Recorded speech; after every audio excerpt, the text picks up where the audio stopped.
Bapak, Ibu, dan saudara-saudari yang terkasih. Berjumpa kembali dalam renungan harian dari Bimas Katolik Provinsi Bengkulu. Hari ini merupakan pekan biasa ke-31 pada hari Jumat 5 November 2021. Marilah kita berdoa. Demi nama Bapa dan Putra dan Roh Kudus. Amin. Yesus yang baik, kami bersyukur atas teladan Rasul Paulus yang telah menanggapi panggilan-Mu untuk mewartakan Injil kepada dunia. Rahmatilah kami agar mampu menanggapi panggilan-Mu seperti Rasul Paulus. Kami akan berusaha dengan segala daya kami dan giat menjadi pewarta sabda-Mu melalui sikap hidup dan perbuatan yang benar seturut kehendak-Mu. Amin. Dalam nama Bapa dan Putra dan Roh Kudus. Amin. Bapak, Ibu, dan saudara-saudari yang terkasih, renungan kita pada hari ini bersumber dari surat Rasul Paulus kepada jemaat di Roma, bab 15 ayat 14 sampai dengan 21, dan Injil Lukas bab 16 ayat 1 sampai dengan 8.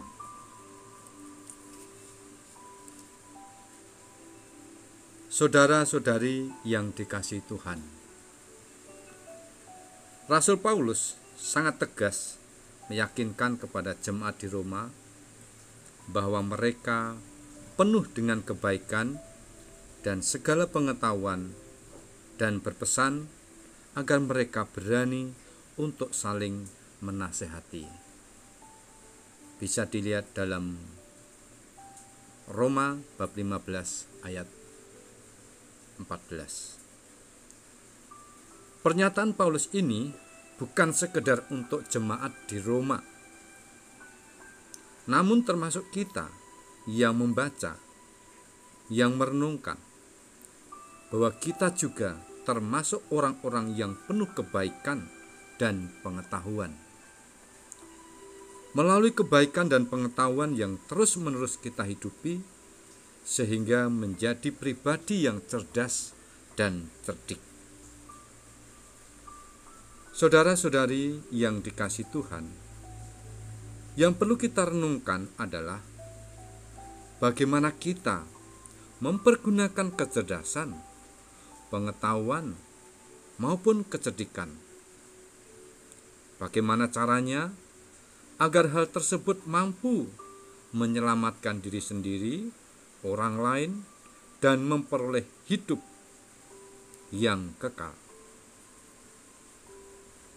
Mari sejenak kita baca kembali Injil Lukas bab 16 ayat 1 sampai 8. Saudara-saudara yang dikasihi Tuhan, Injil Lukas yang kita baca tadi mungkin agak sulit untuk dipahami. Bagaimana mungkin seorang yang tidak jujur atau boleh dikatakan korupsi justru memperoleh pujian? Atau Yesus menyetujui akan adanya ketidakjujuran? Atau Yesus mengajarkan agar kita menjadi koruptor? Tentu bukan itu yang diajarkan oleh Yesus. Yesus memuji kecerdikan si bendahara.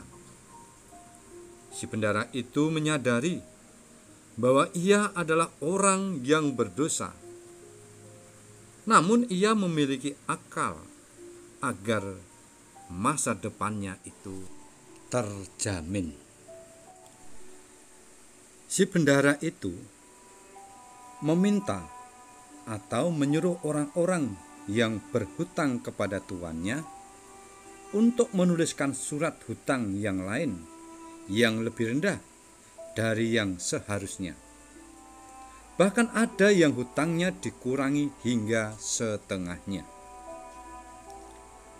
Tentu saja, orang-orang yang punya hutang ini akan senang dan bahagia dan berhutang budi pada bendahara yang cerdik itu.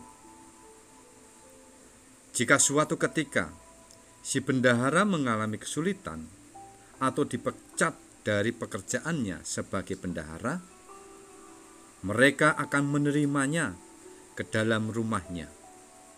Bahkan mungkin ia dapat berpindah dari satu rumah ke rumah yang lain, karena mereka semua telah terikat oleh persahabatan, oleh relasi yang baik.